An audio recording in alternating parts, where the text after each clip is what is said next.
ধাতু দুর্বলতা। এই ধাতু দুর্বলতা কি? ধাতু দুর্বলতা হচ্ছে এটি একটি এমন একটি রোগ। এই রোগটি সাধারণত পুরুষদের হয়ে থাকে। যে সমস্ত পুরুষদের ধাতু একেবারে দুর্বল হয়ে গেছে, পাতলা হয়ে গেছে, সেক্স করতে পারছে না তার পার্টনারের সঙ্গে, এবং সেক্স করতে গেলে অল্পতেই বীর্য বেরিয়ে যায়, এবং কিছু কিছু সময়ে পুরুষদের একটু অন্য মনস্ক ভাব বা অন্য মহিলাদের সঙ্গে যৌন বিষয়ক চিন্তা বা অন্য কোনো মহিলাকে নিয়ে ভাবলে একটুতেই ধাতু বেরিয়ে যায় এবং বীর্য বেরিয়ে যায়। সেই সব ক্ষেত্রে যে সমস্ত পুরুষদের এই ধাতু বেরিয়ে যায় বা ধাতু ধরে রাখতে পারে না, সেই সব পুরুষদের যে ওষুধটি ব্যবহার করতে হবে সেই ওষুধটি হচ্ছে R41 এবং ক্যালাডিয়াম সেবুই 200।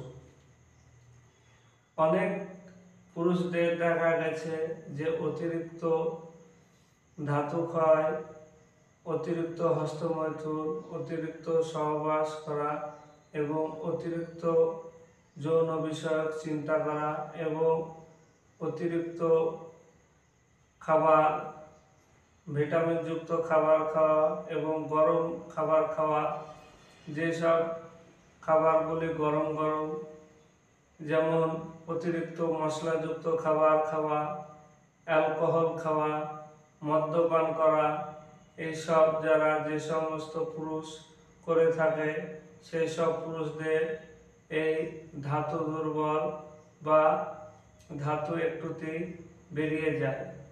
সেই সব ক্ষেত্রে যাতে ধাতু দুর্বল না হয়, যেমন ধাতু ঠিক থাকে, তার জন্য যে ওষুধটি ব্যবহার করতে হবে সে ওষুধটি হচ্ছে R41 এবং ক্যালাডিয়াম সেবুই 200। এই R41 ওষুধটি ব্যবহার করলে পুরুষদের ধাতু দুর্বলতা থেকে সম্পূর্ণভাবে মুক্তি পাবে। এবং ক্যালাডিয়াম সেবুই এই ওষুধটিও ব্যবহার করতে হবে একই সঙ্গে।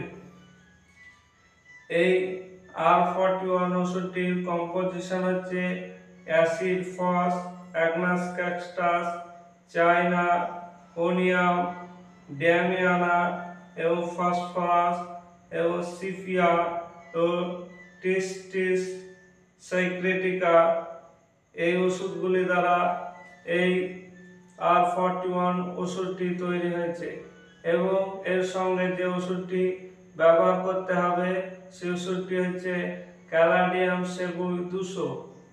এই দুটি ওষুধ ব্যবহার করলে পুরুষদের ধাতু দুর্বলতা থেকে সম্পূর্ণভাবে মুক্তি পাওয়া যাবে।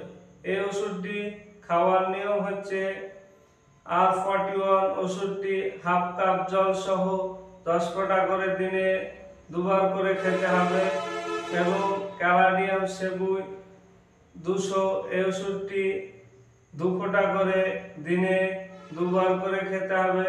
তাহলে সম্পূর্ণভাবে এই ধাতু দুর্বল বা যৌন দুর্বল থেকে সম্পূর্ণভাবে মুক্তি পাওয়া যাবে। আজ ধন্যবাদ। আজ